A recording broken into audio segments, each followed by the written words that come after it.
the joy of the Lord, and it's working in me. I've got the joy of the Lord, and it's showing in me. I've got the joy of the Lord, and it's plain to see. I've got the joy of the Lord. I'm so glad I've got the joy of the Lord. I've got my faith. Hello, and welcome to our Wednesday night Bible study. We're doing a lot of things virtually these days, and I'm glad that if you've joined us, we're studying the book of Philippians. This time, starting in chapter 1, repeating verse 18, we'll go to 19 and as far as we can go. In 18, he says, well, what then? He's been talking about others who preach the gospel, some in pretense and some in truth, some trying to intend harm to him because, after all, he's a criminal, he's in jail, and others who do it out of truth and love. But he says, what then? Only that in every way, whether in pretense or in truth, Christ is preached. And in this I rejoice. Yes, and will rejoice. The whole book talks about rejoicing. And he said, I'm rejoicing because the gospel is being preached. You remember in verse 12, he has said, I want you to know, brethren, that the things which happened to me have actually turned out for the furtherance of the gospel, my imprisonment. So, my imprisonment, and even though some preach the gospel in a way that shows light on me that is like a criminal, I don't care. The gospel is preached. That's what's important. We each need to adopt that same attitude as we think about our lives and what's happening even in this time of our election year. We just need to say, well, what? What then? God is sovereign. Christ is on his throne. All we desire is that Christ be preached. That's what it comes down to.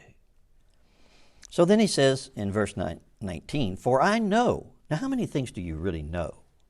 We sing, I know that my Redeemer lives. And we sing, I know him whom I have believed, and am persuaded that he's able to keep that which I've committed to him against that day. And those great songs of faith do strengthen, indeed. I resolve to be faithful and to look into the future and see ourselves home in heaven. So he says, I know that this will turn out for my deliverance. What this? Whatever is next. What's going to be happening here? First, he says, through your prayers and the supply of the Spirit of Jesus Christ. I know that your prayers are going to work for my deliverance. Now, you'll see in just a few minutes, he doesn't even know whether he's going to live or die, but it will be deliverance for him. He does actually talk at the end of the letter about coming back to Philippi. So whatever happens, I know for this will all turn out for my deliverance. Now, these verses remind us of Romans 8 and 28. For we know that all things work together for good to those who love the Lord and to those who are called according to his purpose. So we know some things, and this should keep us resolved to allow the Spirit of Christ and prayer to work to bring about these things. Prayer does work. We mentioned Sunday in our sermon, prayer works. Galatians 5:16, mentioning that the effectual and fervent prayer of the righteous brings about very good things, avails much. We also remember that prayer is a work. As we remember in Colossians, the closing of that letter, the apostle mentions one named Epaphras, who is one of you, a bondservant of Jesus Christ, and he greets you, always laboring for you in prayers. Always laboring. The NIV says wrestling. It is a work. And so Paul was saying, I know that through your prayers, he knows the Philippians are praying for him. And so therefore his faith is that through their prayers and the supply of the Spirit of Jesus Christ. The Spirit of Jesus Christ is the same as the Holy Spirit. Again, Romans 8 talks about the Spirit of God, the Spirit of Christ, and the Holy Spirit as one.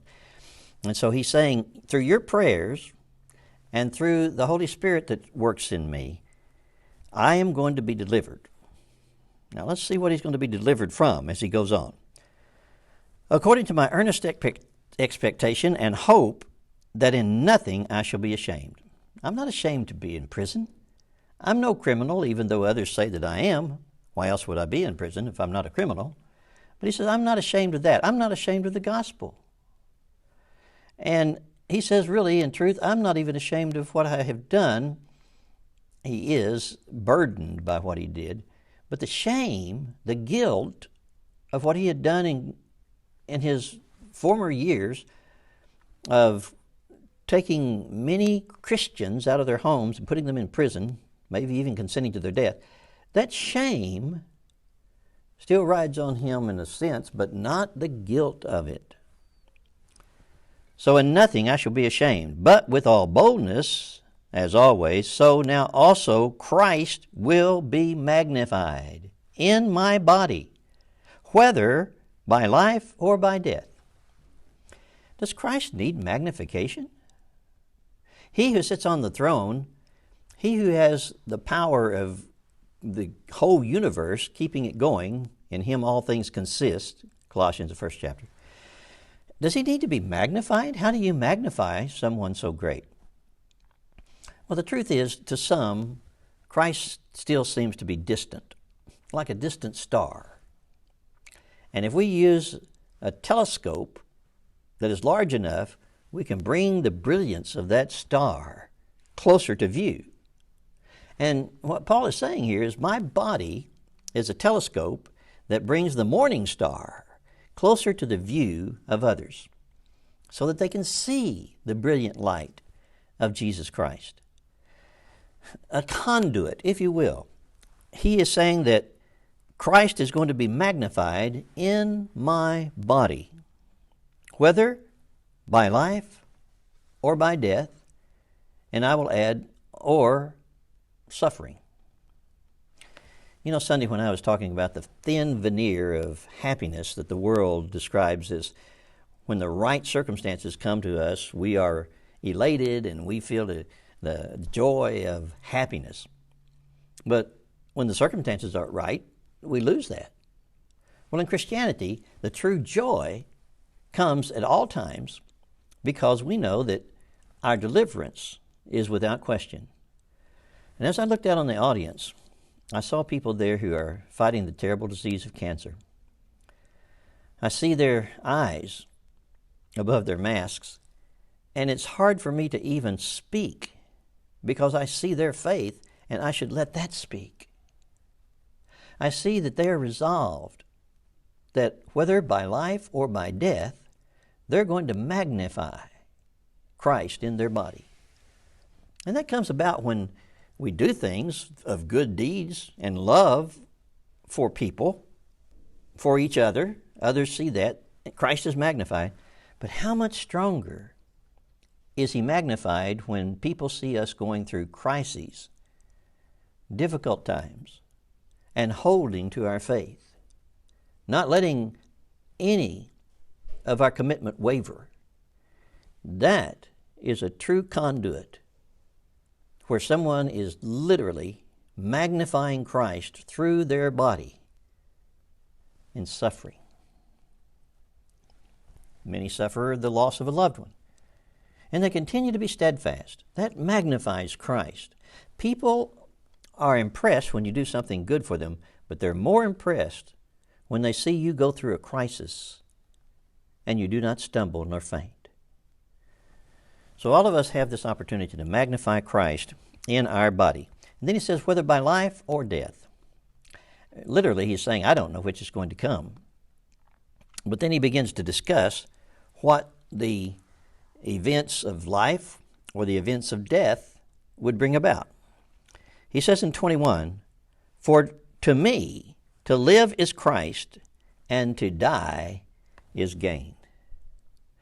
Now, this is better than a win-win that we might use in expressing of something of good event, because it means either way, whatever happens, I am going to be joyful in life or death. There's a lot of things about Christians dying that are revealed by the letters of a governor named Pliny. I know this is going to take a little time, but it says so much. A Roman governor of Bithynia, now modern Turkey, Pliny is his name, wrote a lot of things. He wrote books. He wrote a ton of letters, about 200 of which still survive. And he wrote these letters to the Emperor Trajan around 112 AD and asked for counsel on dealing with Christians. So the problem was that the Roman temples were being emptied, and therefore those who sold animal sacrifices were making quite a squawk. And so Pliny looked at the Christians and said, they're the ones who are causing this. So Pliny detailed an account of how he conducted trials of suspected Christians and asked the governor, Trajan, if he would approve of that. Pliny had never performed a legal investigation of Christians and thus consulted Trajan in order to be on solid ground. Here's his letter, or in part. It is my practice, my lord, to refer to you all matters concerning what I am still in doubt. For who can better give a guidance to my hesitation or inform my ignorance? He's laying it on pretty thick.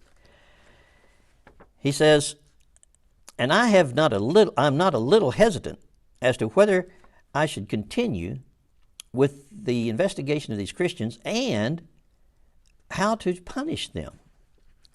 So, in the case of those who were denounced to me as Christians, I have observed the following procedure.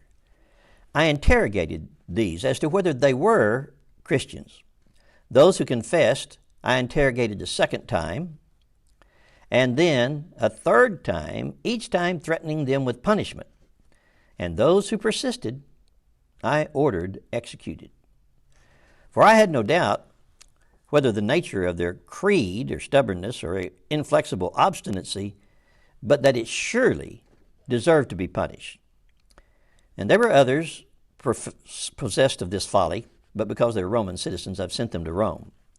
And then he said, soon accusations spread, as usually happens, because of these proceedings, and several incidents occurred. An anonymous document was published containing the names of many persons. Those who denied that they were or had been Christians, when they invoked the gods, the Roman gods, in words dictated by me, offered prayer with incense and wine to your image, which I had ordered to be brought for this purpose, and moreover cursed Christ. None of which those who are really Christians, it is said, can be forced to do. Well, these, I thought, should be discharged. Others, named by the informer, declared that they were Christians and then denied it, asserting that they had been but had ceased to be. Well, what basically happens is that a third party, he said, that he investigated really caused him to wonder, because they kept persisting they were Christians. Even the first and the second and the third questioning, they still confessed Christ, and those he had put to death. Now they were magnifying Christ through their bodies in death. They would not pledge themselves to the Roman gods. They would not curse Christ. So whether by life or death, they were making a decision to die. It makes it quite simple for us, doesn't it? To live for Christ, knowing that in the end of our lives, to die is gain. We should be most joyful to have this opportunity and this protection that Christians enjoy in worshiping today in our country. Verse 22, but if I live on in the flesh, this will mean fruit from my labor. Yet, what I shall choose, I cannot tell. Now, obviously, he doesn't really have the right to choose either, except if he were under investigation, like those that Pliny put to death. But here in prison, he is saying, I don't even know how to pray. If I live on in the flesh, This will mean fruit from my labor, verse 22. So he knows that if he does have life, it will mean Christ is preached. And so that's good. Yet, what I really want to pray for, I can't tell. For, 23, I am hard pressed between the two, having a desire to depart and be with Christ, which is far better. Nevertheless, to remain in the flesh is more needful for you. You see, what he's saying is that if I die, then it's my gain. If I live, it's gain for Christ. It reminds me of something we visit often when we're talking about the true meanings of life and death. This life as compared to the next life. In 2 Corinthians, the 5th chapter, verses 1 and 2. Now we know that if our earthly house, this tent, is destroyed, he's talking about the body, we have a building from God, a house not made with hands, eternal in the heavens, the eternal body that will be given at the resurrection.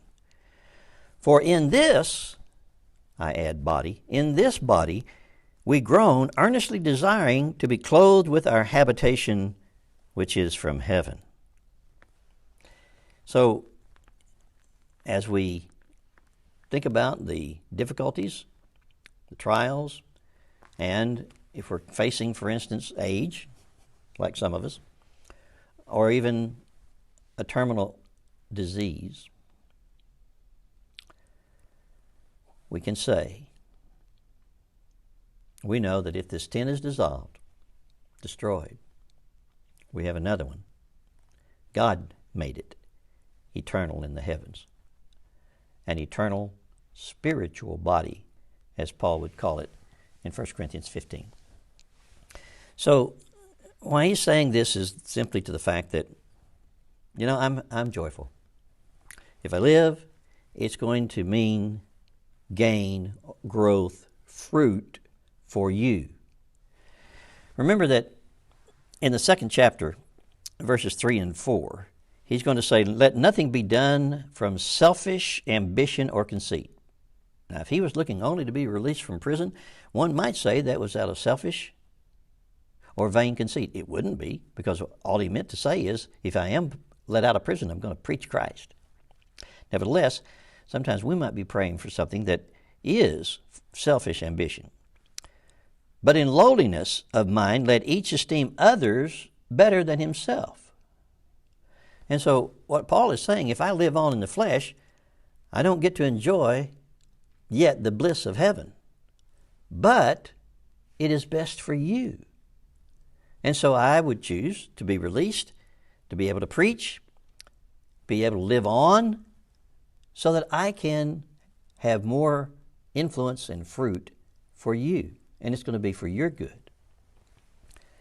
So he says, if I live on in the flesh, this will mean fruit from my labor, yet which I choose I cannot tell. But nevertheless, to remain in the flesh is more needful for you. And, here he is again, stating his confidence, and being confident of this, know that I shall remain and continue with you all for your progress and joy of faith. Know that God is going to keep me alive yet a while longer for your progress and faith. The truth is, most think this was written during his first imprisonment and that he was released for a while. When instead of taking flight and being quiet, he was able to visit again the churches of Asia and Macedonia, of which Philippi was on the map. So perhaps that is true. The Bible doesn't express it. So we go only on some indications of the people that were with him, whether he says he's in prison or not, as he writes the Pauline epistles. But he says, I am confident of this. I know that I shall remain. Why? Why does he know that? Because it would be fruit for them, best for them, and the others that he has taught and will teach. And then 26, and your rejoicing for me may be more abundant in Jesus Christ by my coming to you again. He knows that they're rejoicing in him and what he has done, but if he were able to be released from prison and come to visit them again, that would increase their abundance of joy. Now, 27. Keeping all of this in mind, only let your conduct be worthy of the gospel of Christ. In other words, only means whatever happens, whether I'm allowed to live or whether I'm executed or whether I'm released and able to come to you, whatever happens, let your conduct be worthy of the gospel of Christ. In other words, you take on the same pledge to magnify Christ in your body, whether by life or death, no matter what happens.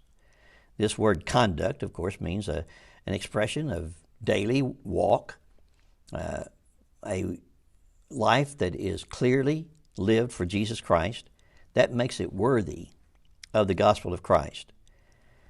It's like he wrote to the Galatians in chapter 2 and verse 20. I've been crucified with Christ. Nevertheless, I live. Yet not I, but Christ who lives in me. For the life I now live in flesh, I live by faith in the Son of God who loved me and gave himself for me. So what he's saying, whatever happens, you consider yourself crucified and you're dead, but Christ lives in you, and your life that you live is that is dedicated to Christ. So he says, you walk worthy of the gospel, so that whether I come and see you or am absent, I may hear of your affairs, that you stand fast in one spirit with one mind, striving together for the faith of the gospel. He says, look, whatever happens, if I come to you or if I'm just hearing from you. Evidently, people were allowed to come and visit Paul. Maybe in his first imprisonment, he even had a quarters or house. It appears the second one, he was actually placed in an underground dungeon. But he's saying, I want you to know that I can hear of your affairs. They didn't have telephone, internet, or even telegraph or telephone, but people would bring back to him reports, like Epaphras, who had come from Colossae, telling him about the work there. So he's sending people and he's receiving people. He would get the message so that I would hear of your affairs, that you stand fast in unity, in one spirit, with one mind, striving together for the faith of the gospel, striving together to see that the gospel is preached, that progress is being made, that the lost are being saved, that the saved are being strengthened. And in verse 28, and not any way terrified by your adversaries. He wants to hear that.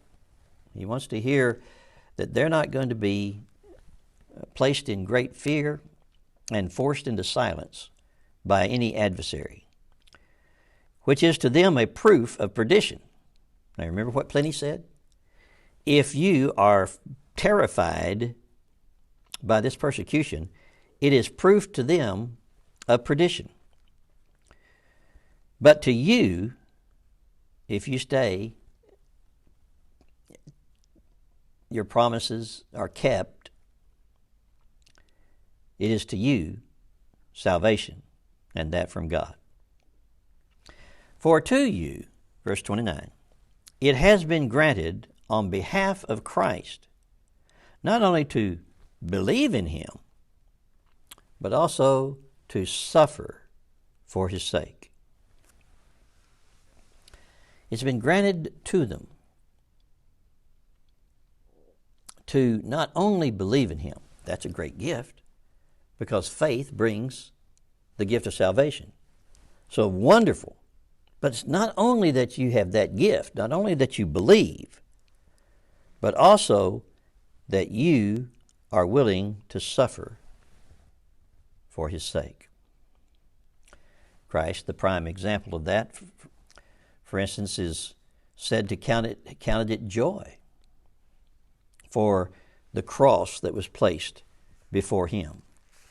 In Hebrews, the 12th chapter, looking unto Jesus, the author and finisher of our faith, who for the joy that was set before him endured the cross, despising the shame, and sat down at the right hand of the throne of God.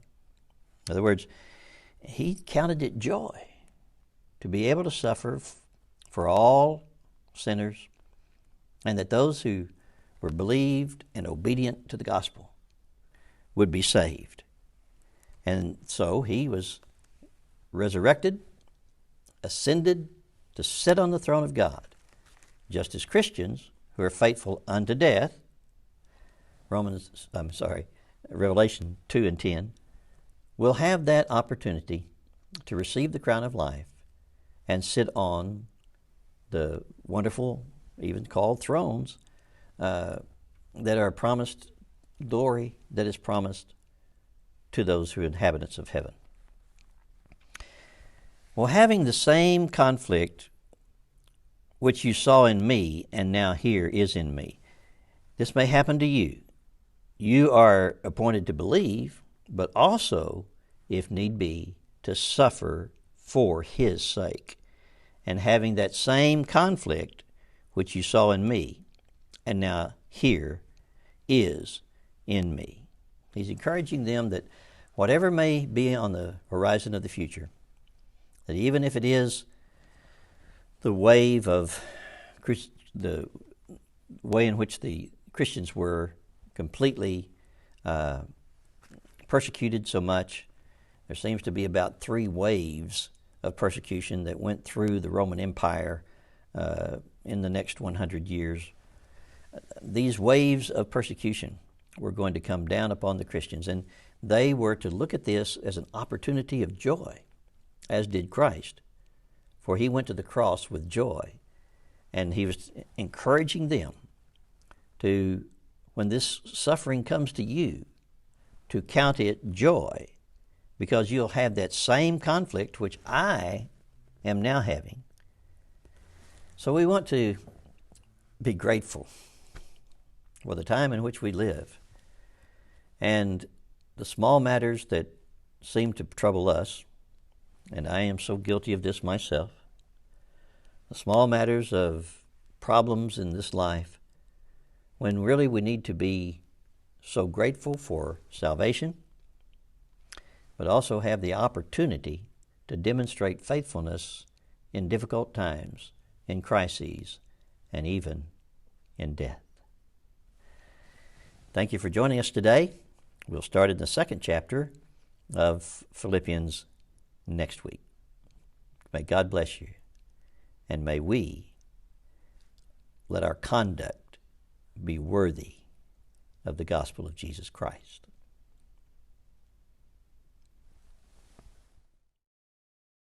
I've got the joy of the Lord, and it's working in me. I've got the joy of the Lord, and it's showing in me. I've got the joy of the Lord, and it's plain to see. I've got the joy of the Lord. I'm so glad I've got the joy